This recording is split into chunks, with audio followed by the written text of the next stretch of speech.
Okay. A very good morning, people. Let us start the lecture. Assessment of various entity chapter. उसके सारे topics हमारे हो गए except one that is tonnage taxation scheme जिसको short में TTS भी बुलाया जाता है।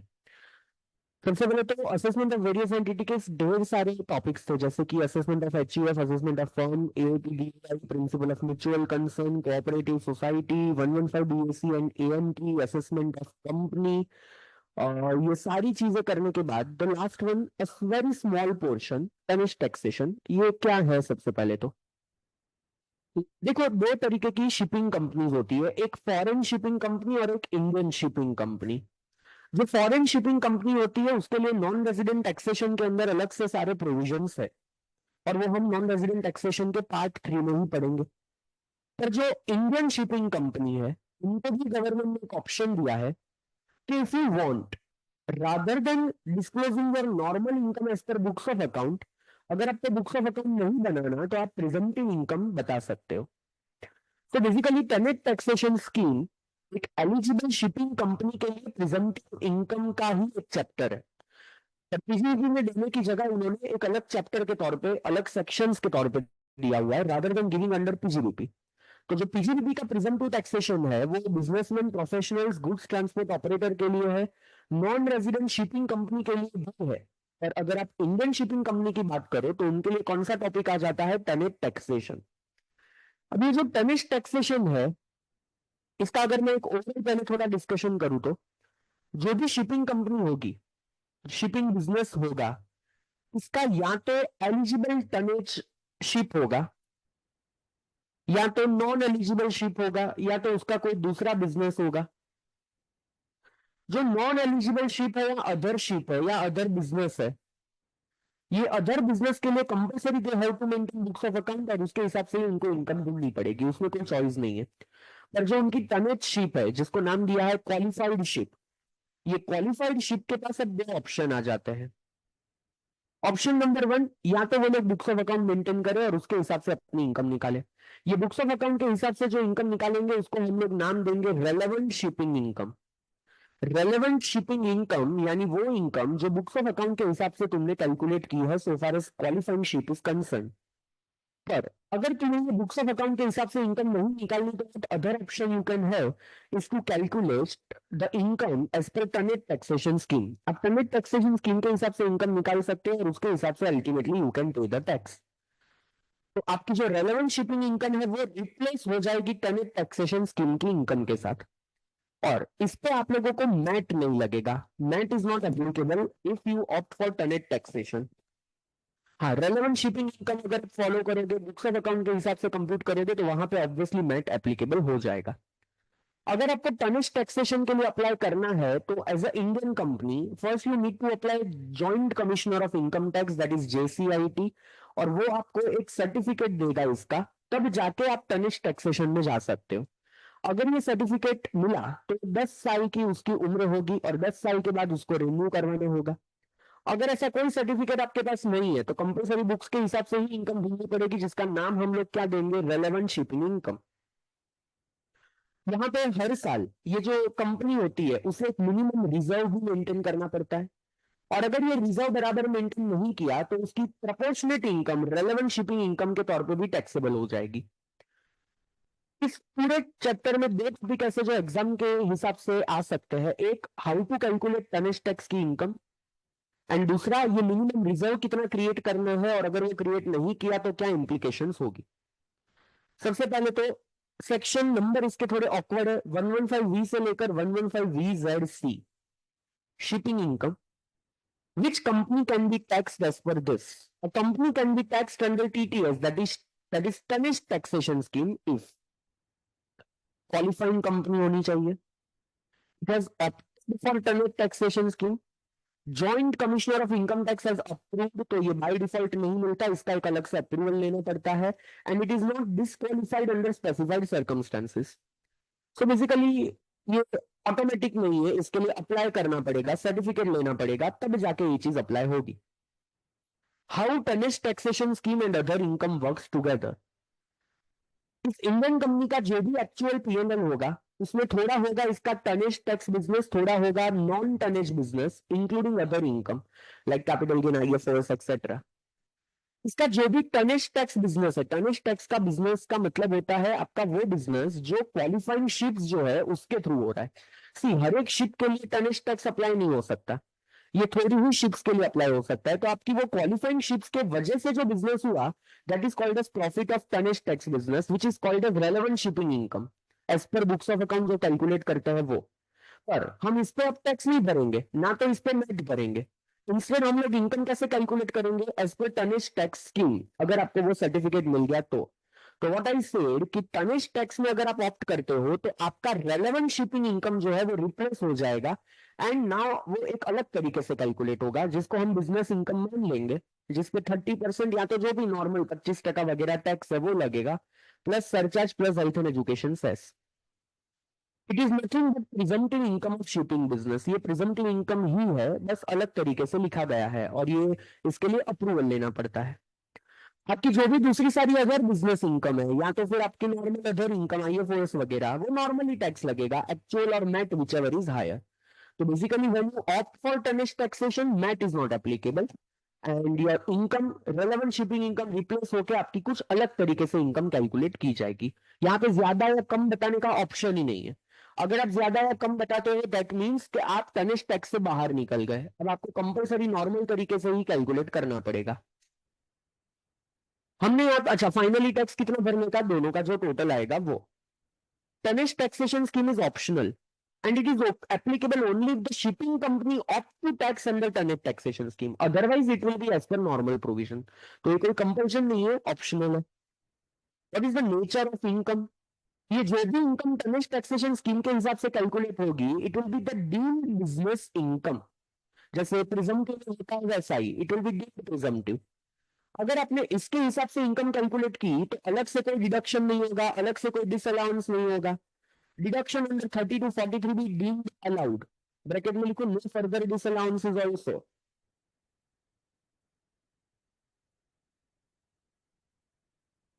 पर ये प्रिजम्पटिव से थोड़ा ज्यादा स्ट्रिक्ट है। 44 AD 44 ADA वगैरह में जो इनकम हम लोग कैलकुलेट करते हैं उसके बाद हम लोग दूसरे बिजनेस के लॉसेस माइनस कर सकते हैं, चैप्टर 6A के डिडक्शन भी माइनस कर सकते हैं, इसके सामने कुछ माइनस नहीं हो सकता। No loss under 70, 71, 72, 72, no loss of shipping company can be set off. No deduction of chapter 6A। तो इस पर्टिकुलर इनकम के सामने ना तो कोई दूसरा लॉस माइनस मिलेगा, ना तो कोई खर्चे माइनस मिलेंगे, ना चैप्टर 6A का डिडक्शन मिलेगा। इसीलिए मैंने यहाँ पे सीधा क्या लिख दिया था, इस बिजनेस इनकम पे सीधा टैक्स कैलकुलेट होगा, क्योंकि इसमें से कुछ माइनस ही नहीं होने वाला, इसमें से सीधा टैक्स कैलकुलेट कर देने का। Who is eligible to join tonnage taxation scheme, जैसे हमने पहले ही देखा कि it should be a qualifying company. तो पर what is the meaning of qualifying company, कौन सी कंपनी। अच्छा तो पहली चीज ये सिर्फ एक कंपनी के लिए ही चैप्टर है। If it is not a company this chapter is not applicable to you, but then also it should be a qualifying company. तो कौन सी कंपनी इसके लिए अप्रूवल ले सकती है, इंडियन कंपनी पहले तो, क्योंकि फॉरेन कंपनी के लिए पूरे अलग रूल्स एंड रेगुलेशन है शिपिंग बिजनेस के जो हम बाद में देखेंगे। ये होनी चाहिए इंडियन कंपनी, प्लस इसका पेन इंडिया में होना चाहिए। पेन का मतलब प्लेस ऑफ इफेक्टिव मैनेजमेंट, जिसका पूरा सर्कुलर हम लोग नॉन रेजिडेंट टैक्सेशन में देखेंगे। अगर इनडायरेक्ट टर्म्स में बोलूं तो इसका पूरा कंट्रोल मैनेजमेंट मेनली इंडिया से होना चाहिए, plus that company should own at least one qualifying ship. अरे भाई तभी तो टर्निश टैक्स अप्लाई कर पाएंगे। ये सेम वो जीटीए जैसा है, वहां पे हम क्या पर गुड्स ट्रांसपोर्ट व्हीकल कुछ इनकम गिनते थे, यहाँ पे भी सेम पर क्वालिफाइंग शिप हम लोग कुछ इनकम कैलकुलेट करते हैं। तो अगर शिप नहीं है तो इनकम किसकी कैलकुलेट करेंगे, तो एक क्वालिफाइंग शिप होनी चाहिए। The main object is to carry the business of operating the ship. Ship होने की वजह से आपकी सीधी इनकम इसके हिसाब से नहीं गिनी जाएगी, आपका बिजनेस भी शिपिंग का होना चाहिए ऑफ ऑपरेटिंग शिप, और दैट टू मेन ऑब्जेक्ट। ऐसा नहीं कि आप लोगों की फैक्ट्री और शिप्स वगैरह आपके खुद के गुड्स के लिए रखा हुआ है, तो आपका मेन ऑब्जेक्ट तो बिजनेस करना है, आप टर्नेट टैक्स में नहीं जा सकते। तो एक इनडायरेक्टली बोलूं तो ऐसी इंडियन शिपिंग कंपनी के लिए चैप्टर है जिस खुद को ये चैप्टर में जाना है, वो जेसीआईटी के पास अप्रूवल लेगा। अगर जेसीआईटी अप्रूवल दे देता है 10 साल के वैलिडिटी रहेगा, तो जितनी भी शिप्स है उसकी जो नॉर्मल इनकम है जिसको हम रेलेवेंट शिपिंग इनकम बोलते हैं वो कैलकुलेट नहीं करने का, उसकी जगह एक अलग तरीके से प्रिजम्पटिव इनकम कैलकुलेट करने का और उस पर सीधा टैक्स भर देने का, उस पर मैट के प्रोविजन अप्लाई होंगे नहीं।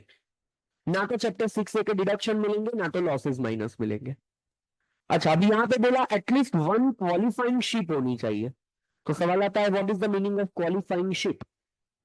सी गोइंग शिप के यानी एयर शिप नहीं होनी चाहिए, सी गोइंग शिप और वेसल ऑफ 15 नेट टनेज और मोर। मिनिमम इसका जो कैपेसिटी है वो 15 नेट टनेज और मोर का होना चाहिए। यहाँ पे जो एक्स्ट्रा फ्रैक्शंस होंगे दैट वॉन्ट बी काउंटेड।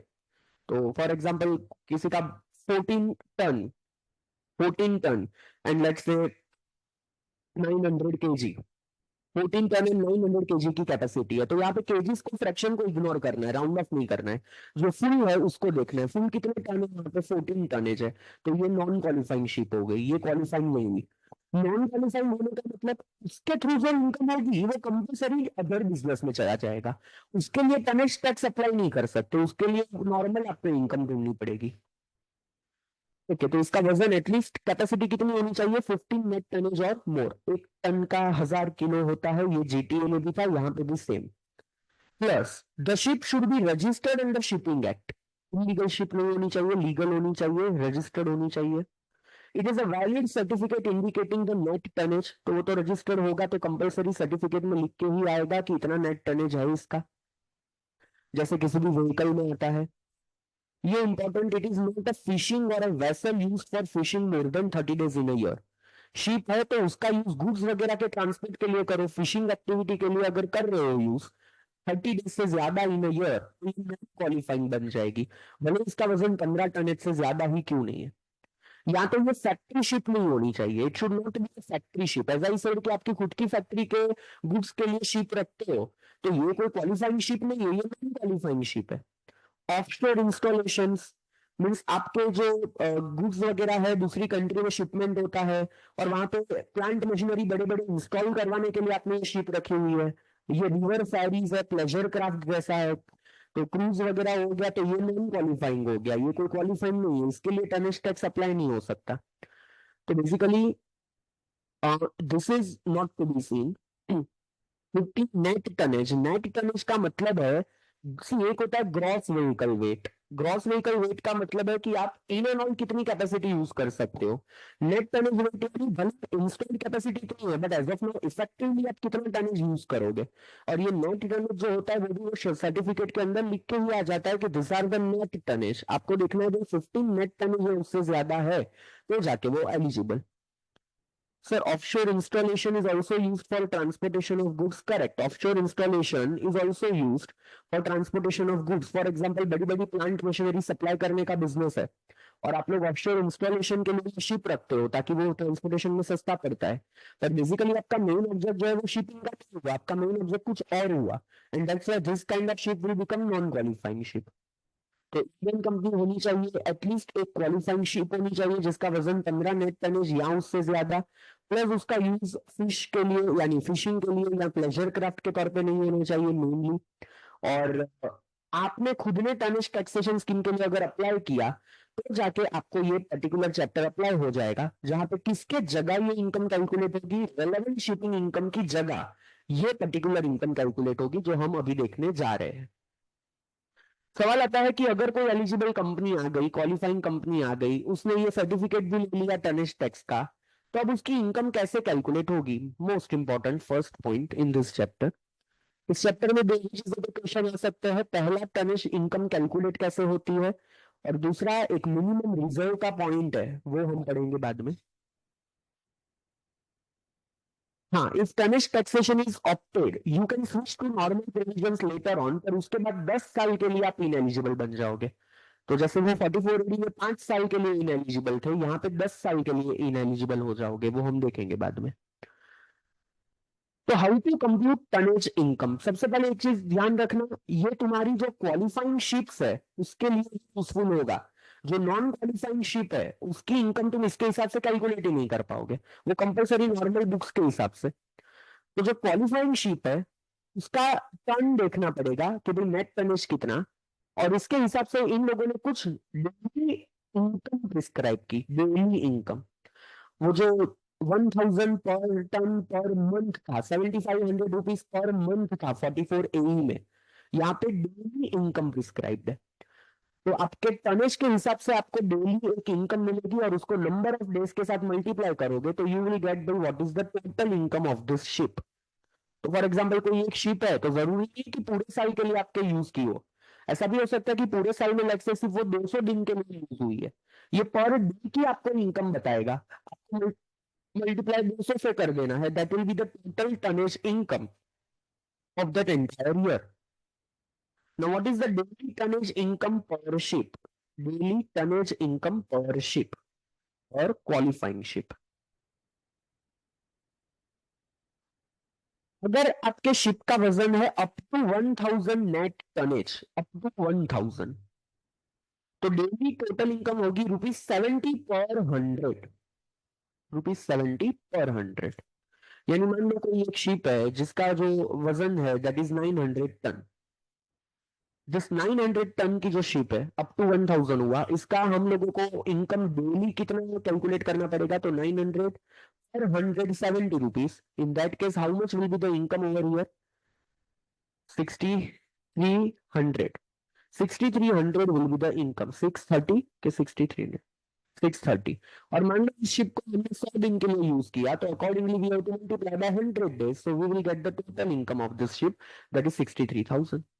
तो यहाँ पे अप टू 1000 नेट टन अगर है तो कितनी डेली इनकम होगी? ₹100, ₹70 पर 100 टन।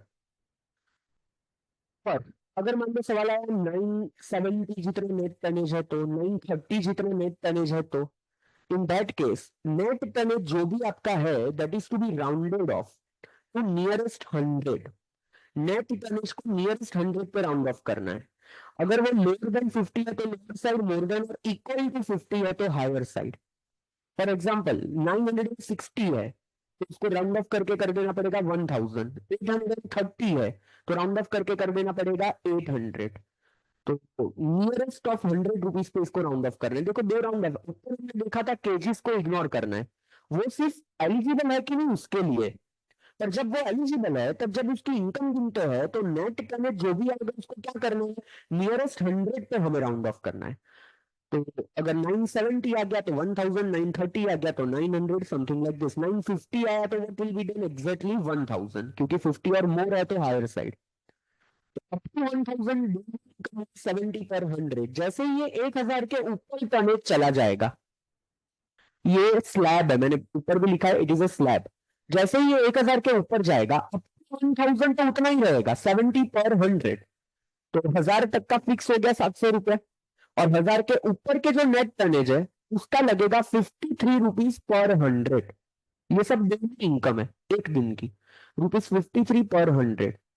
और ये कब तक? जब तक आपका टनेज 10,000 तक का है तब तक। तो for example the tonnage is like से 9230।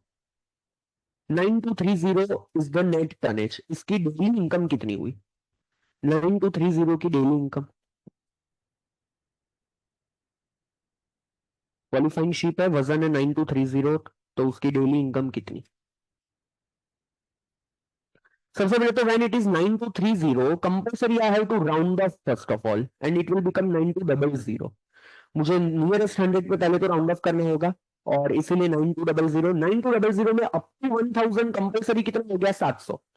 और ऊपर का कितना रह रहा है? 8200 डिवाइड बाय 100 इंटू 53, तो ये कितना आ जाएगा? 4346, 4346। तो it will be total 5062। This will be the daily total income 5046। ये डेली हो जाएगा, और इस डेली इनकम को we have to multiply by the number of days of which this ship is used, तो will get the total income. अच्छा, ये रहेगा 10,000 तक, तो एग्जैक्ट 10,000 अगर है तो कहने से 1000 तक का तो 700 फिक्स हो गया। ऊपर के 9000 का पर 100 कितना हुआ? 53। तो ये 9000 टन का कितना हो गया? 4770। तो what will be the total up to 10,000 tonnage? 5470। तो अगर 10,000 के ऊपर है तो 5470 तो आएगा। यस। उसके ऊपर 25,000 टनेज तक 42 रुपीज पर 100। तो अगर एग्जैक्ट 25,000 है, एग्जैक्ट 25,000, तो सबसे पहले तो इसमें भी तीन स्लैब बेसिकली हो गए। अब 1000, दूसरा 1000 टू 10,000, और उसके बाद 10,000 से लेकर 25,000। अब इसमें अप टू 1000, जो अप टू 10,000 अभी कैलकुलेटेड 5470। और ये ऊपर का जो 15,000 है, इस 15,000 को डिवाइड बाय 100 इंटू 42, यानी ये कितना हो जाएगा? 6300। तो what will be the total up to 25,000 net tonnage? 11,770। तो अगर एग्जैक्ट 25,000 है तो 11,770, और 25,000 के ऊपर जो जाएगा उस पे लगेगा 29 पर 100। तो यहाँ पे रेड्यूस होता जा रहा है अप टू 1,070 पर 100, 1,000 से 10,000 53 पर 100, 10,000 से 25,000 42 पर 100, 25,000 के ऊपर 29 पर 100। और ये पर 100 नेट टनेज देखते जाना है। तो यहाँ पे ये जो उन्होंने फिगर्स लिखी है वो ऊपर का कैलकुलेट करते ऐड करते गए, and this figures comes now. और जो नेट टर्निंग होगा उसको क्या करना है? कंपलसरी 50 पे राउंड ऑफ करना है। लोअर देन 50 है तो लोअर साइड, मोर देन और इक्वल टू 50 है तो higher side. Okay. They have given a good question also over here. Compute net tonnage for each of the qualifying ship. Qualifying ship 1, 2, 3, 4. पहला जो ship है उसका वजन है 1020, and the days for which it is used is 120। दूसरा जो ship है 8563, the days which is used is 70। तीसरा शिप है 22368, the days which are used is 250।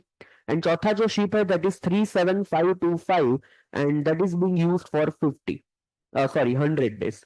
Then calculate इन सबकी टोटल इनकम, और सबका एग्रीगेट होके टोटल इनकम कितनी।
₹46,20,250।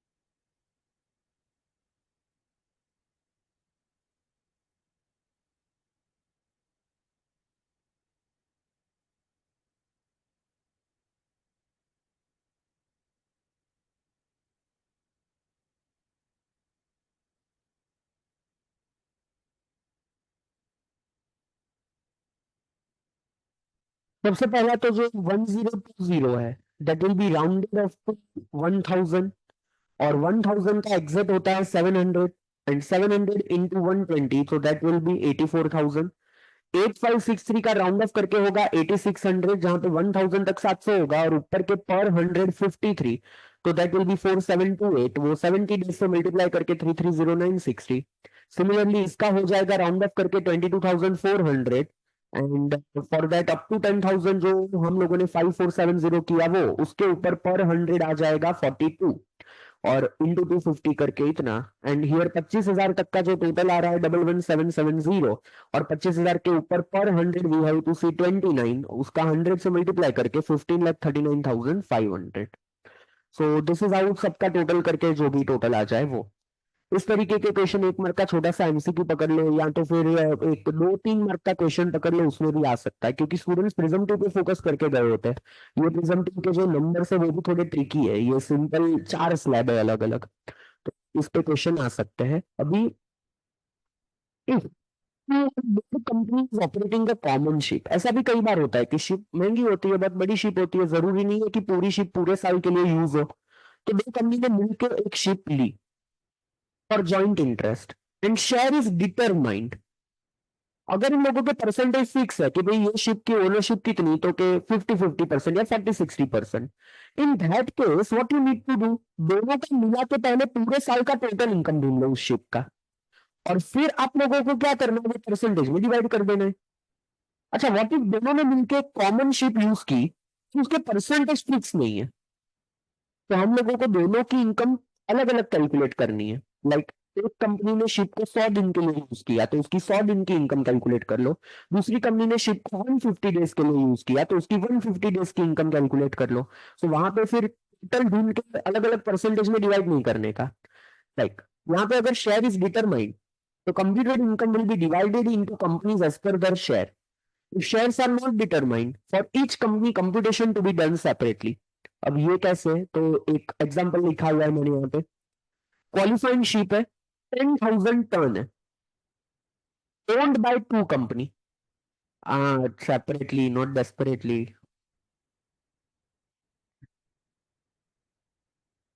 Separately. Okay, a qualifying ship is having 10,000 ton, owned by 2 company, A Limited and B Limited. A Limited operate the ship for 100 days and B Limited has operated for 200 days. Compute tonnage taxable income if, सबसे पहले, ownership percentage is 50-50। अब अगर ownership percentage 50-50 है, तो ये मत देखो कि कौन सी कंपनी ने कितने दिन के लिए यूज किया, सबका टोटल कर देने का। सबसे पहले तो ये जो शीट है एग्जैक्ट 10,000 टन है, अगर एग्जैक्ट 10,000 टन है, तो इन दैट केस उसका टोटल पर डे का इनकम होता है 5470। दोनों के शेयर फिक्स है, तो फॉरगेट अबाउट इंडिविजुअल डेज, दोनों कंपनी ने मिलकर कितने दिन चलाया इस शिप को, 300। तो 5470 इंटू 300, टोटल इनकम कितनी हो गई इस शिप की, 16,41,000। उसको दोनों कंपनी में 50% 50% बाइफरकेट कर देने का, 820500 820500। पर सर ये तो गलत है, दोनों ने इंडिविजुअल डेज ज्यादा कम यूज किए हैं, तो किसने बोला था शेयर फिक्स करो, उन्होंने शेयर फिक्स कर दिए, तो कंपलसरी ऐसे ही बाइफर्केशन होगा। और अगर यहाँ पे इनके शेयर फिक्स नहीं है, इन दैट केस हमें क्या करना पड़ेगा, ए लिमिटेड 100 दिन की इनकम कैलकुलेट करेगा, बी लिमिटेड जो है वो 200 दिन की इनकम कैलकुलेट करेगा। So for a limited it will be what 5470 into 100 days, और बी लिमिटेड के लिए 5470 इंटू 200 डेज, अगर शेयर फिक्स नहीं है तो। सो ये क्वेश्चन ड्राफ्ट किया जस्ट बिकॉज ये लाइंस इन्होंने ऐसे लिखी हुई है कि अगर शेयर फिक्स है तो परसेंटेज वाइज, अगर शेयर फिक्स नहीं है तो सेपरेटली आप लोगों को कंप्यूट करना है। तो इस तरीके का स्मॉल एग्जांपल भी कहीं ना कहीं आ सकता है। यहाँ पर एक चीज है, दोनों कंपनी का आप ये इनकम इस तरीके से तभी कैलकुलेट करोगे when both of them are qualifying company, both of them has opted for tonnage taxation scheme, दोनों को अप्रूवल मिल चुका है। अगर मान लो एक कंपनी अप्रूवल वाली है, दूसरी कंपनी अप्रूवल नहीं है, तो हम सिर्फ पहली कंपनी की इनकम ही टनेज टैक्स के हिसाब से कैलकुलेट करेंगे, उसके पर्टिकुलर डेज को यूज करके।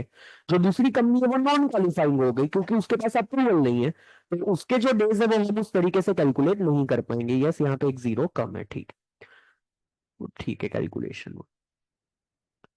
अच्छा, अभी मान लो कोई कंपनी टनेज टैक्स ऑप्ट करना नहीं चाहती, तो उसको क्या कैलकुलेट करना पड़ेगा, बुक्स के हिसाब से इनकम कैलकुलेट करना पड़ेगा, जिसको हम लोगों ने क्या नाम दिया, relevant shipping income. Relevant shipping income means as per normal provisions, तो जो normal books of account follow करके जो इनकम आती है that is relevant shipping income. Now what is the meaning of relevant shipping income, sir ये देखना क्यों है, हम तो टनेज टैक्स फॉलो कर रहे हैं। पर नहीं, मैंने स्टार्टिंग में बोला कि यहाँ पे कुछ कंडीशन अगर वायोलेट होती है ना, तो आपका थोड़ा रेलेवेंट शिपिंग इनकम भी अलग से टैक्सेबल हो जाता है।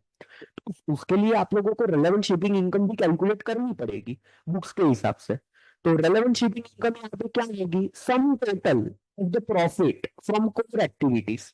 तो जो शिप ऑपरेट करने की जो कोर एक्टिविटी है उसका जो टोटल प्रॉफिट है वो, plus profit from incidental activity. दूसरे भी कुछ मामूली से आपके इनकम वगैरह हो सकते हैं जो इंसिडेंटल है मेन ऑपरेटिंग शिप्स के। हाँ, पर अगर ये जो इंसिडेंटल एक्टिविटी है, if it exceed 0.25% of the turnover, जो आपकी मेन इनकम है उसके 0.25% से बढ़ गया, तो ये तुम्हारी शिपिंग की इनकम नहीं हुई, तुम्हारी अदर नॉर्मल इनकम हो गई। It is non tonnage income. Normal income यानी नॉन टनेज इनकम, यानी ये तो तुम्हें टैक्सेबल होने ही वाली है। तुम टनेज से कैलकुलेट करो या नॉर्मली कैलकुलेट करो, and it will be taxable as per normal provision of the act. तो इसका इनडायरेक्ट मतलब क्या होता है, अगर तुम्हारी इंसिडेंटल एक्टिविटी से जो इनकम हो रही है वो टर्नओवर के 0.25% से भी कम है, तो उसको तुम लोग रेलेवेंट शिपिंग इनकम मान लो, और वो पूरे के बदले में क्या कैलकुलेट होगा, तुम्हारी जो टनेज इनकम ऊपर कैलकुलेट की उसके हिसाब से। और अगर ये इंसिडेंटल एक्टिविटी से जो प्रॉफिट हो रहा है वो 0.25% से बढ़ गया टर्नओवर का, तो वो कंपल्सरी नॉर्मल तरीके से टैक्सेबल हो ही जाएगा, वो रेलेवेंट शिपिंग इनकम नहीं माना जाएगा। अब जब टनेज इनकम ढूंढोगे वो अलग से टैक्स लगेगा, और ये अदर इनकम अलग से टैक्स लग जाएगा नॉर्मल इनकम कंसिडर करके, अगर ये टर्नओवर के 0.25% से ज्यादा है तो। देखो 44 AD वगैरह में ऐसा नहीं है, वहां पे जो भी तुम्हारी इंसिडेंटल इनकम है वो तुम्हारी टर्नओवर का हिस्सा ही बन जाती है। फिर हम ये नहीं देखते कि वो कितना परसेंट था टर्नओवर का, यहाँ पे देखना पड़ेगा। अगर टर्नओवर के 0.25% से ऊपर है तो भाई ये तुम्हारी कोई इंसिडेंटल एक्टिविटी नहीं है, ये तुम्हारी एक अदर एक्टिविटी ही हो गई। इसको टनेज टैक्सेशन रिप्लेस नहीं करेगा। That is what they want to say. हाँ, तो ये 0.25% वाली चीज याद रखना कहीं ना कहीं।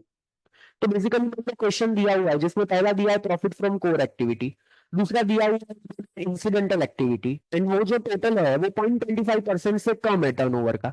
तो आप जब टनेज टैक्स की इनकम निकालोगे तो ये दोनों इनकम को रिप्लेस कर देगा, कुछ भी फिर एडिशनली टैक्सेबल नहीं होगा। फॉर अगर वो इंसिडेंटल ऑब्जेक्ट का जो प्रॉफिट है वो टर्नओवर के 0.25% से बढ़ गया, इन दैट केस आपकी टोटल इनकम ढूंढते पहला तो क्या ढूंढोगे, टनेज टैक्स के हिसाब से जो इनकम आएगी वो, प्लस ये जो इंसिडेंटल है वो भी हम लोगों को यहाँ पे ऐड कर देना पड़ेगा। ओके, अगर 0.5% है तो नहीं, तो 0.25% से बढ़ गया, वो टोटल पूरा अलग माना जाएगा, वो टोटली अलग तरीके से ऐड होगा। ऐसा नहीं कि 0.25 तक रहने दो, ऊपर का अलग से ऐड करो, ऐसा नहीं। अगर वो 0.25% से बढ़ गया तो आपको पूरा अलग कैलकुलेट करना पड़ेगा, यानी कि वो पूरी अलग ही इनकम मानी जाएगी। अच्छा, अभी मान लो मेरी कंपनी के दो बिजनेस है। एक है टनेज बिजनेस जो क्वालिफाइंग शिप से होता है वो, और दूसरा अदर बिजनेस। अब इसमें तो मैं नॉर्मल तरीके से सारे एक्सपेंस माइनस करूंगा, डिसअलाउंस करूंगा वगैरह वगैरह, पर इसमें तो सीधा हम लोग क्या करेंगे, प्रिजम्पटिव इनकम कैलकुलेट कर लेंगे और कोई अलग से खर्चा माइनस कर पाएंगे नहीं। तो अगर मान लो कोई कॉमन खर्चा हुआ है जो इन दोनों बिजनेस के लिए हुआ, तो उस केस में क्या करने का, तो थोड़ा प्रोपोर्शनेट खर्चा जो अदर बिजनेस के प्रोपोर्शन है वो माइनस होगा, और जो प्रिजम्पटिव यानी टनेज बिजनेस के प्रोपोर्शन है वो अलग से माइनस नहीं होगा। उतना क्या कर देने का, डिस अलाउड कर देने का, वो अलग से माइनस नहीं करने का। What is the treatment of common cost, जो भी इनकम है नॉन क्वालिफाइंग शिप की, income shall be computed as per normal provision. तो allocation of common cost and depreciation on common cost between tonnage business and non tonnage business on a reasonable basis, आपको जो भी पकड़ना है proportion, उसके हिसाब से कॉमन कॉस्ट को क्या कर देने का, बाइफरकेट कर देने का, लाइक डायरेक्टर सैलरी वगैरह कॉमन कॉस्ट है, दोनों बिजनेस के लिए हुआ, तो इसको प्रपोर्शन बेसिस पे बाइफरकेट कर दो। जितना टनेज बिजनेस के लिए है वो माइनस नहीं होगा, जितना नॉर्मल के लिए है वो माइनस कर देने का उस इनकम में से। If any asset which is not a qualifying ship is not only for tonnage tax business, तो कोई किसी asset प्लांट मशीनरी है जो तुम्हारे टनेज बिजनेस के लिए भी यूज हो रही है, अदर के लिए भी यूज हो रही है, तो उसका जो डेप्रिसिएशन होगा उसे भी बाइफरकेट करना पड़ेगा as per the fair proportion by assessing officer. हाँ, यानी यहाँ पे पहले तो कौन कैलकुलेट करेगा, असेसी।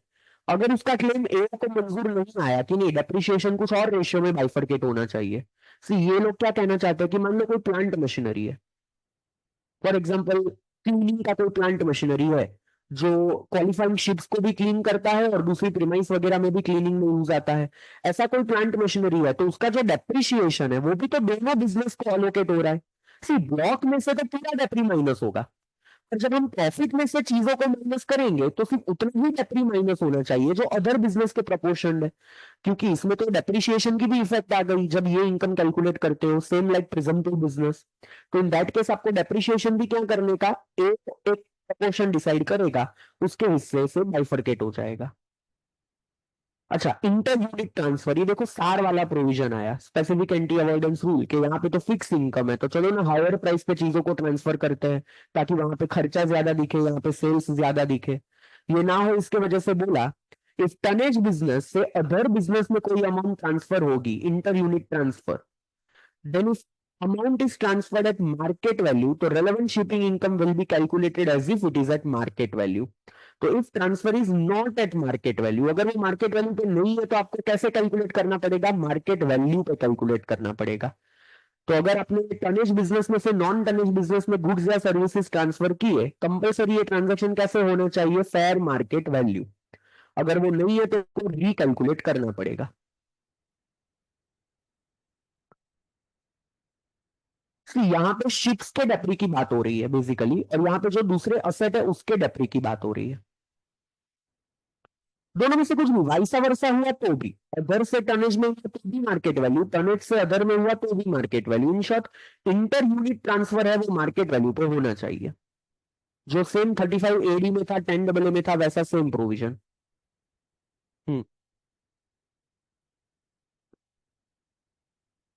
नहीं बेटा, यू केम लेट ना। जो नॉर्मल इनकम हम लोग बुक्स के हिसाब से कैलकुलेट कर रहे हैं, जैसे कि ये मैंने बताया था, टनेज शिप के पास दो तरीके के ऑप्शन है। एक, या तो वो बुक्स ऑफ अकाउंट के हिसाब से इनकम कैलकुलेट करेंगे, या तो वो टनेज टैक्सेशन स्कीम के हिसाब से कैलकुलेट करेंगे। जो नॉर्मल बुक्स के हिसाब से कैलकुलेट करेंगे उस इनकम को बोला जाएगा रेलेवेंट शिपिंग इनकम। और रिलेवेंट शिपिंग इनकम फॉलो करो यानी आप बुक्स के हिसाब से फॉलो कर रहे हो नॉर्मल प्रोविजन। अगर आप टनेज टैक्सेशन स्कीम में जाओगे तो वो इनकम किसको रिप्लेस करेगी, रिलेवेंट शिपिंग इनकम को रिप्लेस करेगी। What is relevant shipping income, profit from core activity या तो इंसिडेंटल एक्टिविटी, प्रोवाइडेड वो टर्नओवर के 0.25% से ज्यादा होना चाहिए नहीं। यानी इसको कौन रिप्लेस करेगा, टनेज टैक्सेशन स्कीम से जो इनकम हम लोग निकालते हैं वो। और अगर वो एक्ट नहीं किया तो जो हमारी इनकम कैलकुलेट करेंगे उसका क्या नाम हो जाएगा, रेलेवेंट शिपिंग इनकम।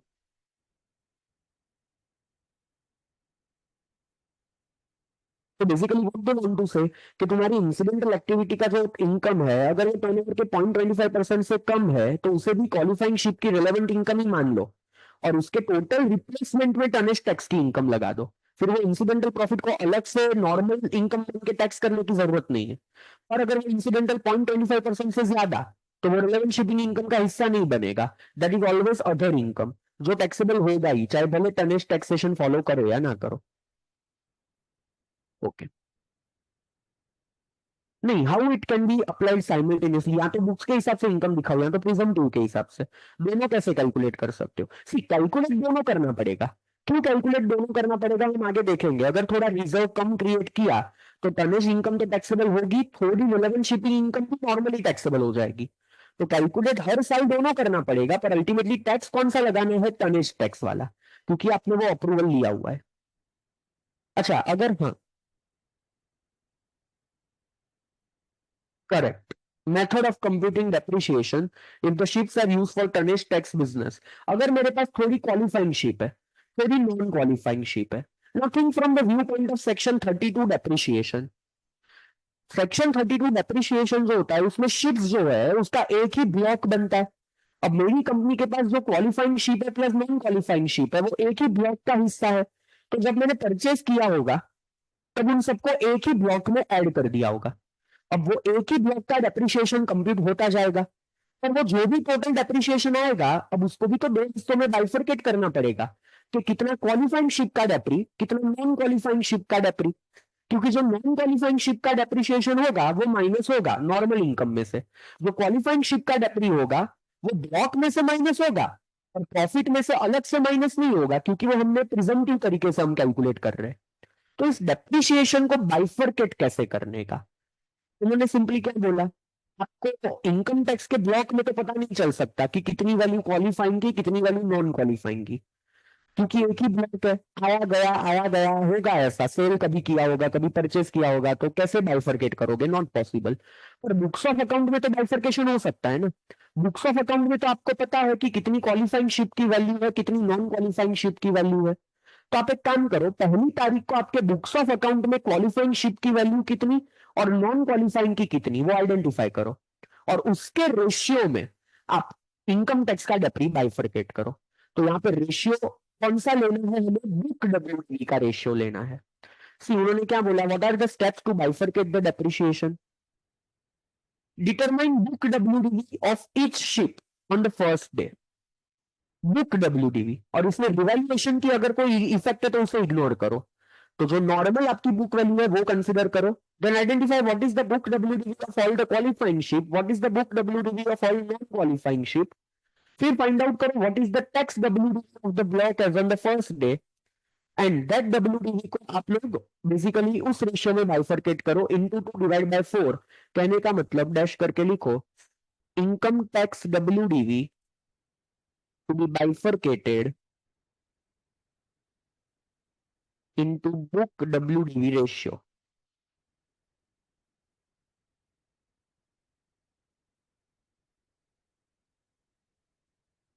नहीं, करंट ईयर में कोई परचेस करने की वजह से जो प्रोपोर्शन चेंज होगा वो नहीं देखना है हमें, कंपलसरी 1 अप्रैल का देखना है, first day of the previous year. तो रेशियो जो है वो first day of the year का देखना है। अगर इस साल कोई नई शिप परचेस की तो वो नेक्स्ट ईयर उसकी इंपैक्ट आएगी रेशियो में, एंड देन अकॉर्डिंगली डेप्री कैलकुलेट होगा कि भाई जो क्वालिफाइंग शिप का डेप्री है वो भी अलग से कैलकुलेट होगा, नॉन क्वालिफाइंग का भी होगा। फर्क क्या पड़ेगा, क्वालिफाइंग शिप का डेप्री सिर्फ ब्लॉक में से माइनस होगा, वो प्रॉफिट में से माइनस नहीं होगा, जबकि नॉन क्वालिफाइंग का जो डेप्री है वो दोनों में से माइनस होगा, ब्लॉक में से भी माइनस होगा, प्रॉफिट में से भी माइनस होगा। अच्छा मान लो करंट ईयर में कोई क्वालिफाइंग शिप नॉन क्वालिफाइंग बन गई, ऐसा हुआ कि एक शिप ओपनिंग में क्वालिफाइंग थी और फिर उसको 30 दिन से ज्यादा फिशिंग एक्टिविटी के लिए यूज कर लिया, या तो वो इंस्टॉलेशन के लिए आप यूज कर रहे हो उसको, तो बेसिकली वो शिप क्या बन जाएगी, नॉन क्वालिफाइंग बन जाएगी। इन that case what will happen, तो इन दैट केस जब क्वालिफाइंग शिप नॉन क्वालिफाइंग बन जाती है तो उतना प्रोपोर्शनेट डब्ल्यूडीवी आपको कौन से वाले ब्लॉक में ट्रांसफर कर देने का, नॉन क्वालिफाइंग वाले में। और करंट ईयर का जो डेप्रिसिएशन होगा वो नंबर ऑफ डेज में बाइफरकेट करो, जैसे फॉर एग्जांपल पहले 60 डेज क्वालिफाइंग थी, उसके बाद नॉन क्वालिफाइंग, तो इस शिप का जो पूरे साल का डेप्रिसिएशन होगा उसको भी 60 बाकी के डेज में डिवाइड करो, जितना 60 डेज का डेप्री होगा वो क्वालिफाइंग था उसको माइनस नहीं करने का, जो बाकी के दिन का डेप्रिसिएशन होगा वो नॉन क्वालिफाइंग शिप का हो गया उसको माइनस कर देने का। If any qualifying ship ceases to be qualifying, then appropriate portion of WDV of such asset will be reduced from WDV of the qualifying block and add to non-qualifying, and depreciation to be allocated into two block by ratio of number of days used। ठीक है, तो उस ratio में इसको bifurcate करने का, तो सबसे पहली चीज if you have a common block तो उस ब्लॉक को डिवाइड कैसे करोगे, बुक्स डब्ल्यूडीवी के हिसाब से। अगर कोई क्वालिफाइंग में से नॉन क्वालिफाइंग बनेगा तो उतने से नॉन क्वालिफाइंग का डब्ल्यूडीवी बढ़ा देने का, और उस साल का जो डेप्रिसिएशन होगा वो नंबर ऑफ डेज के हिसाब से बाइफरकेट करने का। देखो एडिशन जो है वो रेशियो में नेक्स्ट ईयर से काउंट होगा क्योंकि वो 1 तारीख को नेक्स्ट ईयर आया। हाँ पर डेप्रिसिएशन तो करंट ईयर का उस पर भी लगेगा क्योंकि वो एडिशन है करंट ईयर का। तो ठीक है, ये पूरे टॉपिक के ऊपर मैंने यहाँ पे लिख के दिया है नॉट इम्पॉर्टेंट, बिकॉज कोई क्वेश्चन आज तक आया नहीं है ना, तो इस पे इतना डिटेल डिस्कशन मॉड्यूल में भी किया गया है, ये बैड एक्ट से इतना डिटेल मैंने यहाँ पे लिखा हुआ है। हाँ अब थोड़ा इम्पोर्टेंट सब, और इसमें थोड़ा रेफरेंस भी आएगा अपील्स वगैरह में ये सेक्शंस का। Option approval remain valid for 10 years, आप जब भी अप्लाई करोगे वो एप्लीकेबल करते वक्त जो ऑप्शन होगा वो 10 साल के लिए अप्लाई होगा, जो भी आपको रजिस्ट्रेशन मिलेगा 10 सालों के लिए मिलेगा, except qualifying company ceases to be qualifying company, यानी कोई कंपनी ने कांड कर दिया जिससे वो क्वालिफाइंग नहीं रही, पोलन इंडिया में नहीं रहा तो भी नॉन क्वालिफाइंग बन गई वगैरह वगैरह, तो 10 साल की जगह जब से नॉन क्वालिफाइंग बन गई तब से वो ऑप्शन सीज हो जाएगा। या तो it has done some default in creating and utilizing reserve, हम पढ़ेंगे 20% जितना रिजर्व क्रिएट करना है वो लगातार 2 सालों तक अगर रिजर्व क्रिएट करने में नाकामयाब रही तो ये नॉन क्वालिफाइंग कंपनी बन जाएगी, उसका ये अप्रूवल विड्रॉ हो जाएगा। या मिनिमम ट्रेनिंग प्रोग्राम करना है, चार्टरिंग की लिमिट्स होती है कि इतने ही बार ट्रैवल कर सकते हो, ये सब लिमिट्स आएगी वो सर्टिफिकेट में, वो सर्टिफिकेट की जो लिमिट्स होती है आपने उसका कोई ना कोई वायोलेशन किया। या तो tonnage tax companies excluded from tonnage taxation scheme because you entered into the avoidance of tax, तो आपने कोई टैक्स अवॉइड करने का ट्राई किया जिसकी वजह से जेसीआईटी ने सामने से आपका जो ये विड्रॉल कर दिया सर्टिफिकेट, या तो फर्निशिस टू एओ इन राइटिंग, आप सामने से एओ के पास जाते हो और उसे रिक्वेस्ट करते हो कि मेरा रेलेवेंट शिपिंग इनकम कम आ रहा है, तो basically I don't want to opt for tonnage taxation scheme, rather I will go for the normal provision, तो आप सामने से भी ऑप्ट आउट कर सकते हो, दैट इज ऑप्ट आउट, सामने से ऑप्ट आउट करना। तो सर्टिफिकेट 10 सालों तक रहेगा, पर इतने केसेस में वो पहले ही रिवोक हो जाएगा। अच्छा, 10 सालों के बाद क्या रिन्यूअल हो सकता है? Yes, it is to be renewed. कब तक रिन्यूअल करना है? Within 1 year from end of the year in which option ceases to have effect. देखो, ट्रस्ट टैक्सेशन और इसमें फर्क है।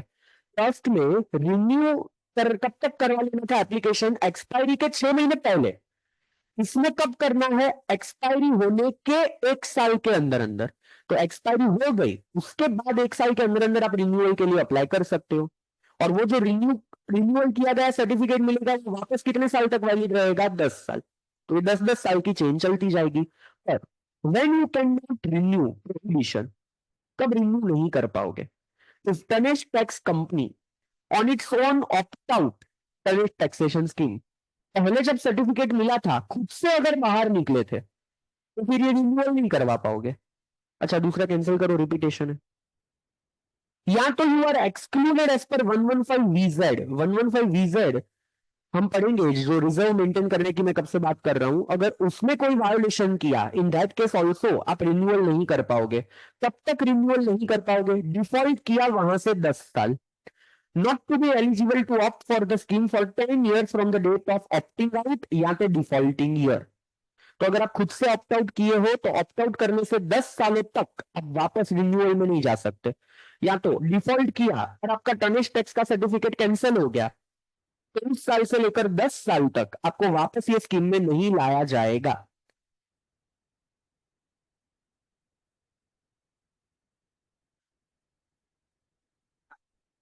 स्टार्टिंग फ्रॉम द ईयर होगा।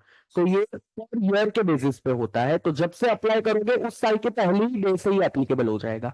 इसीलिए तो, वरना तो गैप पड़ जाता है 1 साल का, इसीलिए उन्होंने बोला विद इन 1 ईयर कभी भी अप्लाई करो चलेगा, क्योंकि एप्लीकेशन करोगे उसके पहले दिन से अप्रूवल मिल जाने वाली है।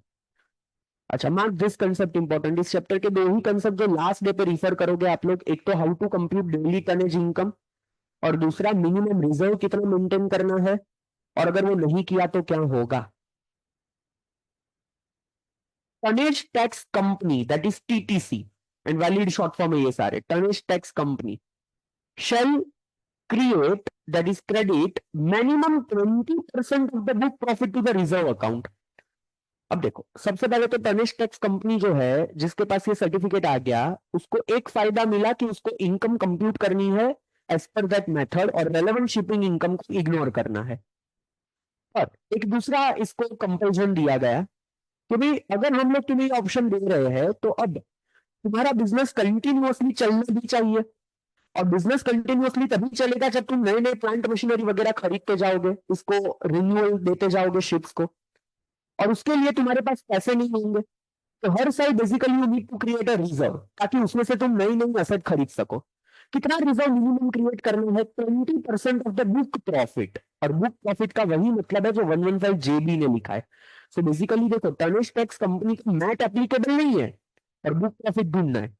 क्यों बुक प्रॉफिट ढूंढना पड़ेगा? ताकि उसका 20% जितना रिजर्व क्रिएट करने का वो समझ सके। तो यहाँ पे बुक प्रॉफिट को कैलकुलेट करना है, भले मैट एप्लीकेबल नहीं है, और उसका 20% जितना तुम्हें रिजर्व में ट्रांसफर करना है। ये वो एसईजेड जैसा है। एसईजेड में कैसा, वो 11 to 15 ईयर में एक एसईजेड री इन्वेस्टमेंट अलाउंस रिजर्व बनाना था। सिमिलरली यहाँ पे भी कितना रिजर्व क्रिएट करना है? 20%। अगर तुम्हारा रिजर्व बनाने में शॉर्टफॉल हुआ, तो तुम्हारी टनेज टैक्स की इनकम तो कैलकुलेट करनी है, प्लस रेलेवेंट शिपिंग इनकम का थोड़ा पोर्शन भी अलग से टैक्स लग जाएगा। If shortfall, following income shall not be eligible for tonnage tax, but it will be taxed as per normal. Relevant shipping income into shortfall divided by minimum reserve required। देखो, एक example से समझाता हूं। For example, एक company है, इसकी relevant shipping income जो है, जो उसने बुक्स के हिसाब से कैलकुलेट की, दैट इज 100 करोड़। इसका जो बुक प्रॉफिट है, दैट इज लाइक से 150 करोड़। और रेलेवेंट शिपिंग इनकम के ऑप्शन में कौन सी इनकम कैलकुलेट होगी? Tonnage tax income. Let's say tonnage tax income इसकी समवेयर 60 करोड़। तो बेसिकली अगर इसके पास वो सर्टिफिकेट है टनेज टैक्स का, तो ये क्या करेगा, रेलेवेंट शिपिंग इनकम कैलकुलेट नहीं कर, मींस कैलकुलेट करेगा, टैक्स नहीं लगाएगा। टैक्स क्या होगा, हमारी नॉर्मल टनेज इनकम टैक्सेबल हो जाएगी। पर एक कंडीशन है इसके लिए कि तुम्हें ये जो बुक प्रॉफिट है उसका 20% यानी कितना, 30 करोड़ रुपीज जितना रिजर्व क्रिएट करना पड़ेगा इस साल। अगर मान लो 30 करोड़ या उससे ज्यादा का रिजर्व क्रिएट कर दिया, परफेक्ट, तुम्हें सिर्फ ये 60 करोड़ की टनेज इनकम टैक्सेबल होगी। रेलेवेंट शिपिंग इनकम में से कुछ भी टैक्सेबल होगा नहीं, क्योंकि हमने अल्टरनेट तुम्हारा दूसरा ऑप्शन टैक्सेबल कर दिया। और अगर मान लो 30 करोड़ में से सिर्फ 20 करोड़ ही तुमने रिजर्व क्रिएट किया, 20% से कम, तो ये 60 करोड़ तो टैक्सेबल होगा ही, प्लस थोड़ा रेलेवेंट शिपिंग इनकम भी टैक्सेबल हो जाएगा।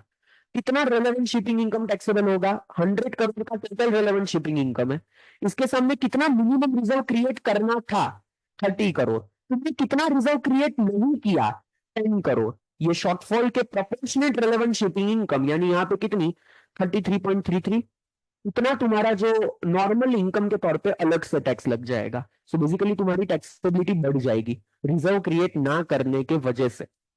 That is what they want to से।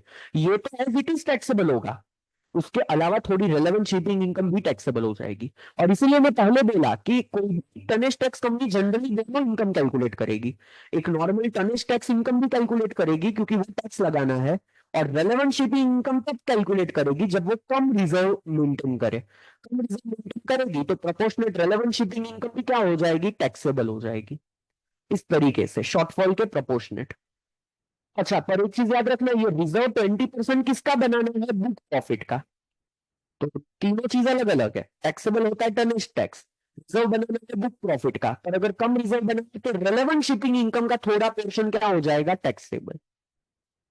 अगर आपने 2 कंजिक्यूटिव ईयर तक ये फेलियर किया, 20% से कम रिजर्व 2 कंजिक्यूटिव ईयर तक बनाया, थर्ड ईयर से आपका डिफॉल्ट माना जाएगा, टनेज टैक्स से बाहर हो जाओगे।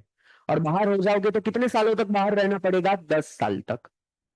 तो कंजिक्यूटिवली 2 साल ये डिफॉल्ट नहीं होना चाहिए। Proportionate of relevant shipping income will B tax at what rate, normal rate, जो नॉर्मल कंपनी को लगता है उस तरीके से, 25% या 30% एज द केस में भी। हाँ, पर मान लो ये रिजर्व हम लोग क्यों नहीं बना पाए फर्स्ट ईयर में, मे भी ऐसा था कि हमारे टनेज वाले बिजनेस में तो बुक प्रॉफिट था, पर हमारी जो दूसरी सारी इनकम थी वहां पे लॉस था।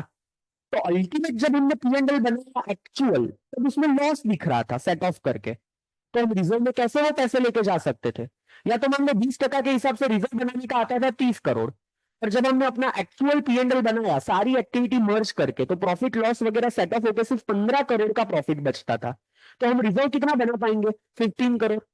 तो हम यहाँ पे रिजर्व थोड़ा कम बना पाए, क्यों रिजर्व कम क्रिएट कर पाए, क्योंकि हमारे बुक्स में लॉसेस थे, और उसकी वजह से हमारा प्रॉफिट इतना इनफ था ही नहीं कि हम रिजर्व में पैसा लेके जा सके। It is a valid reason. इस रीजन के वजह से हम आपकी रेलेवेंट शिपिंग इनकम को टैक्सेबल नहीं करेंगे। पर आपने जितना कम रिजर्व क्रिएट किया वो हम माफ भी नहीं करेंगे, वो नेक्स्ट ईयर की रिक्वायरमेंट में ऐड कर देने का।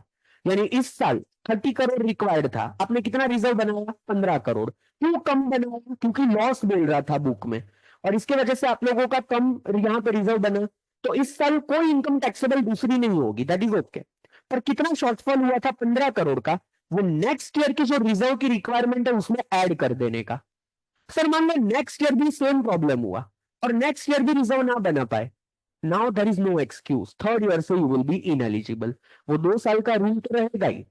तो इसमें कंसेशन क्या दिया इन्होंने, सिर्फ वो रेलेवेंट शिपिंग इनकम पहले साल में टैक्सेबल नहीं होगी, बस वो एक कंसेशन उन्होंने दिया। If the company has book profit in business but tonnage taxation in book loss in other sources and therefore not in a position to create reserve, then it shall create possible reserve and remaining balance to be added in next year की requirement. For this year, condition will be deemed to satisfy, यानी कुछ अलग से taxable नहीं करने का। However, if shortfall continues for more than 2 year, third year से again tonnage taxation scheme apply होगी नहीं। तो वो 2 साल का रूल तो रहेगा ही, सिर्फ फर्क क्या पड़ेगा आपको, वो relevant shipping income taxable हम लोग नहीं करेंगे अगर आपके ओवरऑल लॉस के वजह से रिजर्व क्रिएट ना कर पाए तो। अच्छा, ये रिजर्व बनाने के बाद क्या consequences of non utilization या मिस यूटिलाइजेशन ऑफ रिजर्व। अगर ये रिजर्व यूटिलाइज किया for any business other than operating ship, reserve का यूज किसी दूसरे बिजनेस के लिए कर दिया, या तो reserve is not utilize for acquiring new ship within 8 years, इसका इनडायरेक्ट मीनिंग होता है ये रिजर्व बनाने के 8 सालों में आपको क्या करना है, न्यू शिप परचेज करनी है। अगर न्यू शिप 8 सालों में परचेज नहीं की, या तो utilize for the new ship but that new ship is sold within 3 years of acquisition, 3 साल में खरीद के बेच दिया उस शिप को, ये हर एक केस में प्रोपोर्शनेट रिजर्व क्या हो जाएगा, टैक्सेबल।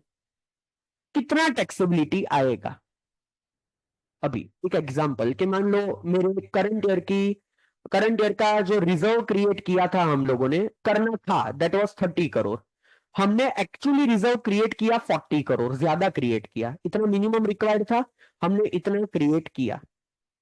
हमारा जो रेलेवेंट शिपिंग इनकम था करंट ईयर का वो 100 करोड़ था, बट दैट्स फाइन, क्योंकि हमने तो मिनिमम रिजर्व बना दिया, तो करंट ईयर में कुछ भी टैक्सेबल नहीं होगा।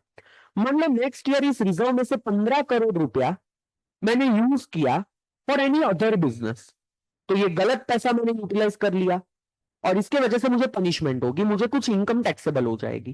कितनी इनकम टैक्सेबल होगी, ये रिजर्व जिस साल बनाया उस साल मेरा रेलेवेंट शिपिंग इनकम कितना था, 100 करोड़। 100 करोड़ के सामने मैंने कितना रिजर्व बनाया था, 40 करोड़, उसमें से कितना मिस यूटिलाइज किया, 15 करोड़। तो बेसिकली उतनी proportionate relevant shipping income default वाले साल में टैक्सेबल हो जाएगी। यानी कितनी रेलेवेंट शिपिंग इनकम यहाँ पे टैक्सेबल हो जाएगी, 37.5 करोड़। इतनी रेलेवेंट शिपिंग इनकम क्या हो जाएगी, टैक्सेबल। अच्छा, ये सारा कैलकुलेशन कौन से साल के डेटा का करने का, जिस साल रिजर्व बनाया था उस साल के डेटा का, पर ये टैक्सेबल कौन से साल में करने का, जिस साल डिफॉल्ट किया उस साल। तो अगर आपने रिजर्व को मिस यूटिलाइज किया तो how much will be taxable, relevant shipping income to amount misutilized divide by total reserve created in that year. अब इसके ऊपर से एक अच्छा सा क्वेश्चन है, बेसिकली दो ही क्वेश्चन बनाए हैं मॉड्यूल में, illustration 5 and 6 on this topic, और यही वो दो इलस्ट्रेशन है जो बार बार एग्जाम में आते भी है। इलस्ट्रेशन 6 में पहले वो सॉल्व करते हैं, फिर आपका डाउट ले रहा हूं दोनों का। ये जो रिजर्व्स की बातें हैं वो यहाँ पे कंसिडर की गई है। So let us go to illustration 6 about this reserve.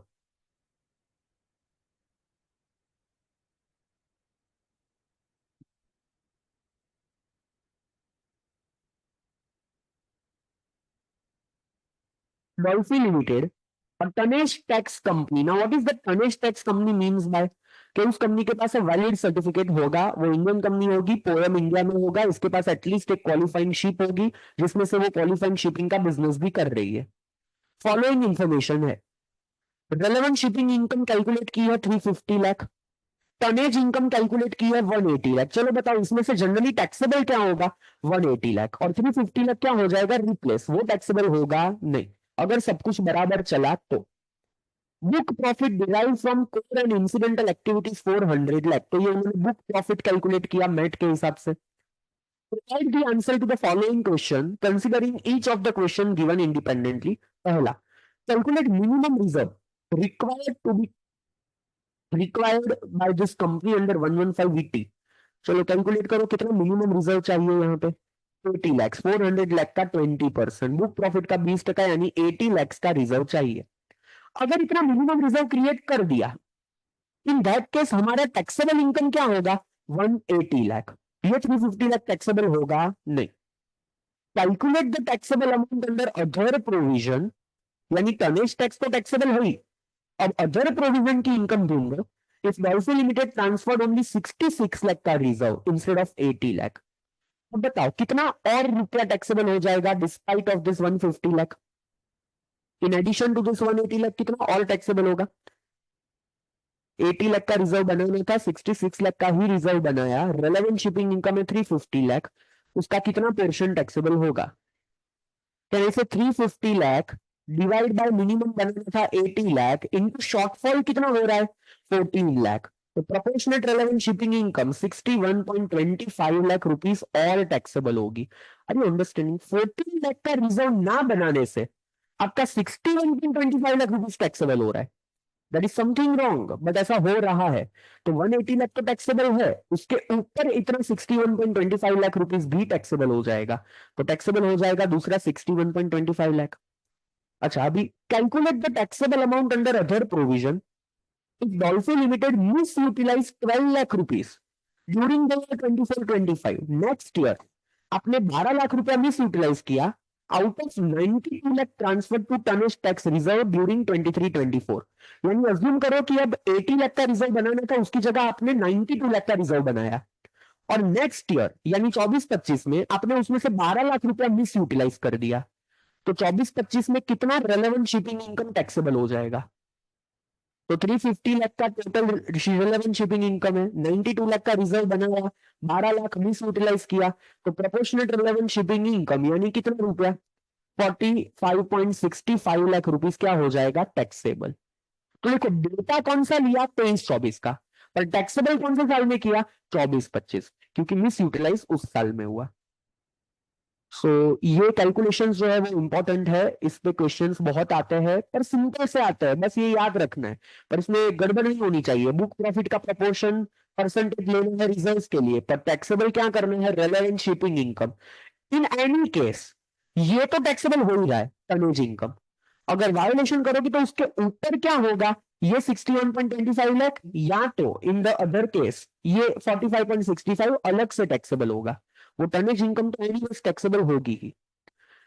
Minimum से ज्यादा बने तो भी टैक्सेबल, देखो मिनिमम से ज्यादा बनाया तो टैक्सेबल नहीं होगा, मिनिमम से ज्यादा बना के मिस यूटिलाइज करोगे तो टैक्सेबल। और सर 12 लाख मिस यूटिलाइज किया, अगर वो 12 लाख नहीं क्रिएट करते तो भी चलता था ना, 80 लाख का ही तो रिजर्व चाहिए था, तो किसने बोला था ज्यादा रिजर्व क्रिएट करो? क्रिएट किया तो अब उनके हिसाब से काम करना पड़ेगा, अगर मिस यूटिलाइज किया तो अगेन टैक्सेबिलिटी आ जाएगी। Yes sir.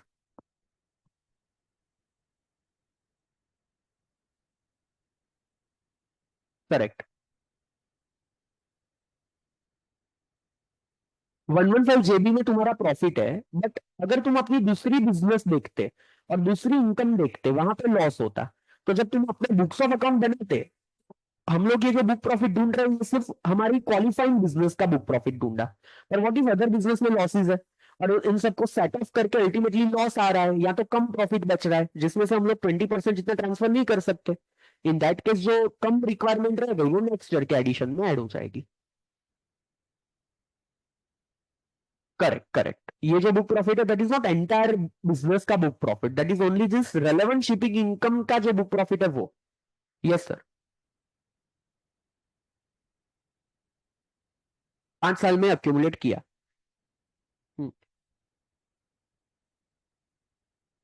ओके, पर्पस के लिए या अदर देन दिस बिजनेस? बराबर। फीफो। हाँ, तो जो पहले साल का रिजर्व मिस यूटिलाइज किया उसके पहले साल की इनकम को टैक्सेबल करो, बाद में दूसरे साल का, तो FIFO method. If nothing is said in the act and nothing is said, always we have to use FIFO method.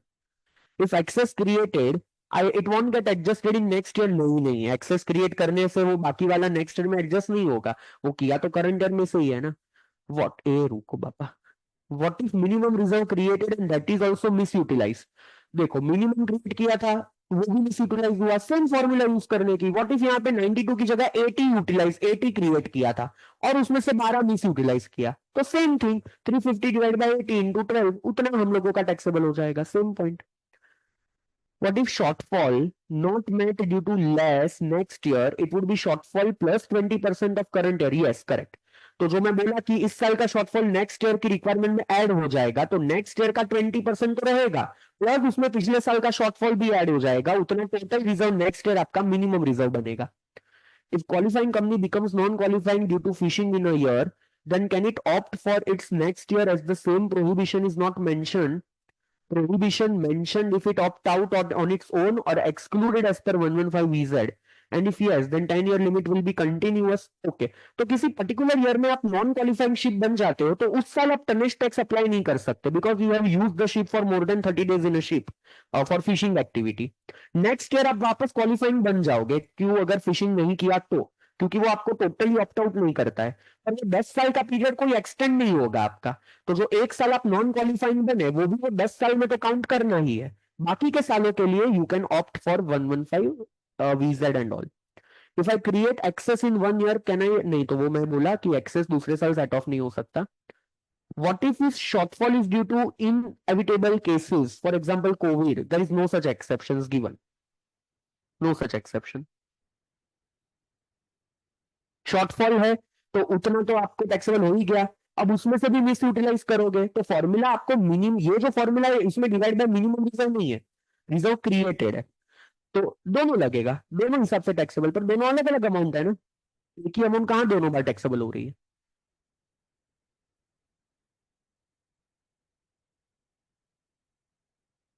2 साल का टर्निश टैक्स का बेनिफिट मिलेगा, तीसरे साल से नहीं मिलेगा। ना ना, रेट्रोस्पेक्टिवली नहीं, 2 साल तक तो रहेगा, तीसरे साल से इन एलिजिबल हो जाओगे। अच्छा, अगर आप लोग टर्निश, हाँ, फिशिंग के हिसाब से नॉन क्वालिफाइंग हुए तो उस साल से नहीं ले सकते। अगर रिजर्व की वजह से, यहाँ पे क्या लिखा है, renewal can not be done if you opt out और you are excluded as per 115 VZ subsection 1। अब 115 VZ बोलता है एक्सक्लूड अगर आप लोगों को कहीं से भी कर दिया तो इन दैट केस 10 सालों तक आप डिफॉल्ट नहीं कर सकते। That is particularly about reserves, कि रिजर्व्स की वजह से जो तीसरे साल से आपका विड्रॉ हो रहा है, तो अगर आप नॉन क्वालिफाइंग बन गए तो सिर्फ उस साल आपको एलिजिबल नहीं होगा, बाकी के सालों में रहेगा आपका बेनिफिट। अगर तनेश टैक्स कंपनी है तो तनेश बिजनेस की सेपरेट बुआ मेंटेन करनी है, ऑडिट भी कंपलसरी करवाना है।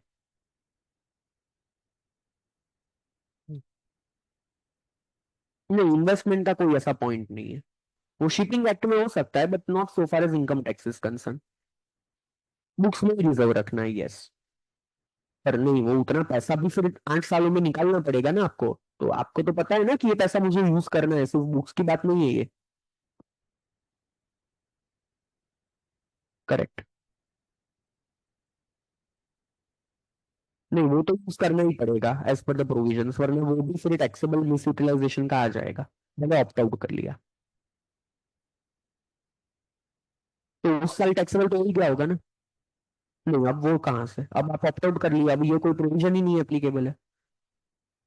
हमारे गणेशन एंड डी मर्जर पर इतनी जल्दी फिर ऑप्ट आउट भी नहीं करने देगा ना, ये पागल थोड़ी है। उसने देखा कि लास्ट ईयर कम रिजर्व क्रिएट हुआ था, आप वो लॉस वाला बेनिफिट ले रहे हो, ऐसा बोल के कि बाकी का रिजर्व नेक्स्ट ईयर क्रिएट करेंगे, तो रुको जरा, इस साल ऑप्ट आउट मत करो, वो ऑप्ट आउट नहीं करने देगा, वो नेक्स्ट ईयर से आपका ऑप्ट आउट करेगा, क्योंकि इस साल आपको रिजर्व जो बनाना है, नहीं बनाया तो टैक्सेबिलिटी आ जाएगी, तो वो वेट करेगा उसका।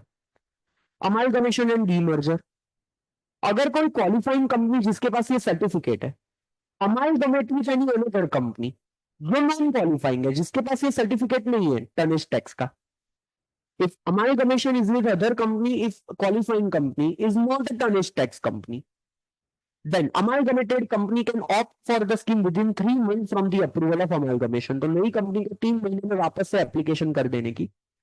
अच्छा, मान लो उसके पास भी सर्टिफिकेट है, जिसके साथ अमालगमेट हो रहा है उसके पास भी सर्टिफिकेट है, आपके पास भी सर्टिफिकेट है, तो अमालगमेट होने के बाद कौन सा सर्टिफिकेट वैलिड रहेगा? फॉर एग्जांपल, मेरा जो सर्टिफिकेट है वो 8 साल के लिए बाकी था, अमालगमेट जिस कंपनी के साथ हुआ उसके पास भी सर्टिफिकेट है जो 7 साल के लिए कंटिन्यू होने वाला था। अमालगमेट होने के बाद कौन सा सर्टिफिकेट वैलिड माना जाएगा? विच एवर इज लेटर, जो लंबे टाइम तक का सर्टिफिकेट है वो। तो अगर आप लोग अमालगमेट हो रहे हैं तो वो भी एक टनिश टैक्स कंपनी है, तो scheme will be applicable for the longest unexpired period. तो ए लिमिटेड के पास 6 साल का सर्टिफिकेट बाकी था, उसके पास 8 साल का, तो 8 साल के लिए एप्लीकेबल होगा। If you get D merger and resulting company जो बनती है वो भी एक क्वालिफाइंग कंपनी बन रही है, तो demerged company will transfer the asset to resulting company, then tonnage taxation scheme shall apply to that company also. तो फॉर एग्जाम्पल, मेरी कंपनी में से क्वालिफाइंग कंपनी जो थी, क्वालिफाइंग बिजनेस जो था, उसको डीमर्ज कर दिया, तो ये सर्टिफिकेट अब उस रिजल्टिंग कंपनी का हो जाएगा and it can take benefit under tonnage taxation scheme. उसके लिए नॉर्मली एप्लीकेशन करनी होती है, डीमर्जर के लिए नया सर्टिफिकेट आ जाएगा, तो 10 साल नया चालू नहीं होगा, तो बाकी के साल है उसी के लिए अप्लाई होगा, क्योंकि पहले के सालों के लिए तो बेनिफिट आप लोगों ने ले लिया था।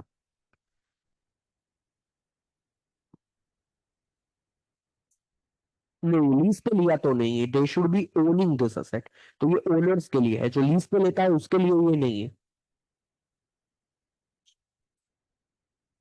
नहीं, because you are not having that business, operating ship का बिजनेस नहीं है ना आपका, लीज पे देने का हो गया, तो you are non qualifying again. Hmm,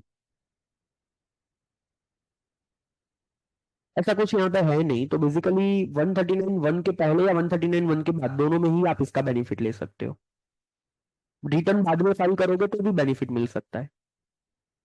demerged company still be able to avail tonnage taxation scheme even though resulting company applies tonnage taxation scheme? मान लो जो डीमर्ज कंपनी है उसके पास भी थोड़ी एलिजिबल शिप है, वो भी क्वालिफाइंग शिप रख रही है और उसका भी वो बिजनेस कंटिन्यू, तो दोनों को ये बेनिफिट मिलेगा। उसने मेरा जो भी क्वालिफाइंग शिप का बिजनेस था वो पूरा ट्रांसफर कर दिया, अब ओल्ड कंपनी के पास कोई एलिजिबल शिप बची ही नहीं, तो सर्टिफिकेट होने के बावजूद ये इनकम कैलकुलेट नहीं कर पाएगी because no qualifying ship is there. तो देखना पड़ेगा। दो टॉपिक इंपॉर्टेंट इस चैप्टर के, पहला how to calculate tonnage tax income and दूसरा मिनिमम रिजर्व कितना क्रिएट करना है, अगर नहीं किया तो रेलेवेंट शिपिंग इनकम का कितना परसेंट टैक्सेबल होगा। अगेन पिछले 4-5 सालों में ये टॉपिक नहीं आया है एग्जाम में, और बेसिकली 4-5 सालों में जो चीज नहीं आती वो 4-5 सालों के बाद आती है, ऐसा रिकॉर्ड भी बना हुआ है आईसीआई का। पहले बहुत आती थी, इवन 5 साल के पहले के अगर आप पेपर देखो तो हर दूसरे पेपर में इन दोनों में से कोई एक आधा छोटा क्वेश्चन आता था, पर जब से उनका ध्यान ट्रस्ट टैक्सेशन पे गया तब से ये सारे छोटे छोटे टॉपिक उन लोगों ने भगा दिए, क्योंकि मार्क्स कहीं पे तो सेट ऑफ करने पड़े। तो कोई ऐसा भी अटेम्प्ट आ सकता है जहां पे ट्रस्ट टैक्सेशन की जगह ये सारे छोटे छोटे टॉपिक एग्जाम में आ जाए, तो we can not say anything, ये दो टॉपिक आपके लिए लास्ट डे पे इंपॉर्टेंट रहेंगे।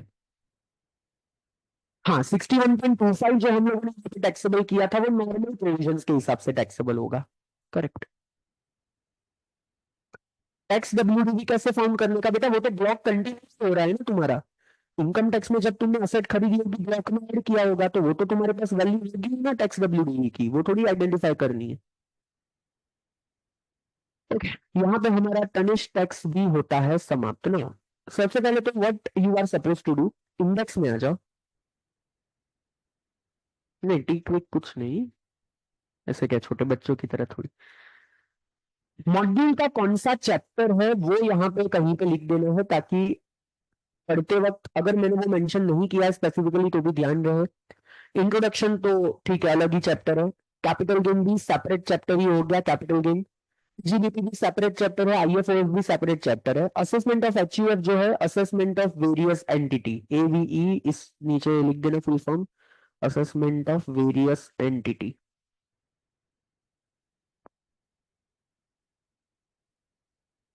अच्छा ये जनरल इंट्रोडक्शन नहीं है, इसको काटो और लिखो नाम असेसमेंट ऑफ फर्म, ये भी असेसमेंट ऑफ वेरियस एंटिटी। एओपीबीवाई assessment of various entity. Clubbing separate chapter है, वो मिल जाएगा मॉड्यूल में अलग से। 115 BSC assessment of various entity. Cooperative society same, concept of mutual concern assessment of various entity.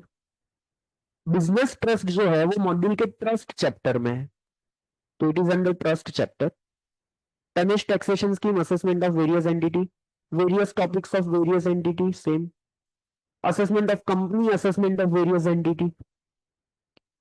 Taxation of trust ये trust chapter के अंदर है।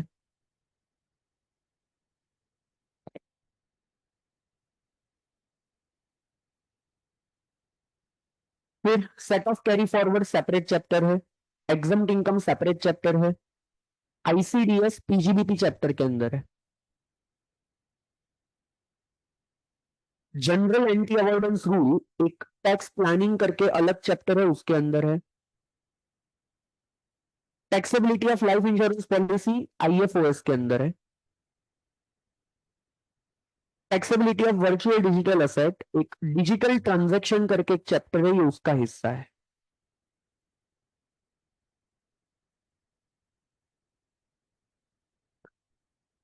और अभी हम लोग देखने जा रहे हैं डिडक्शन अंडर चैप्टर 6। मेरे पिछले अटेम्प्ट तक ये चैप्टर में पार्ट 2 में रखता था, पर ठीक है part 2 covers entire assessment procedures, ये पूरा कैलकुलेशन का हिस्सा है, तो I have shifted it to part 1 now. The next chapter will be deduction under chapter 6A, very important.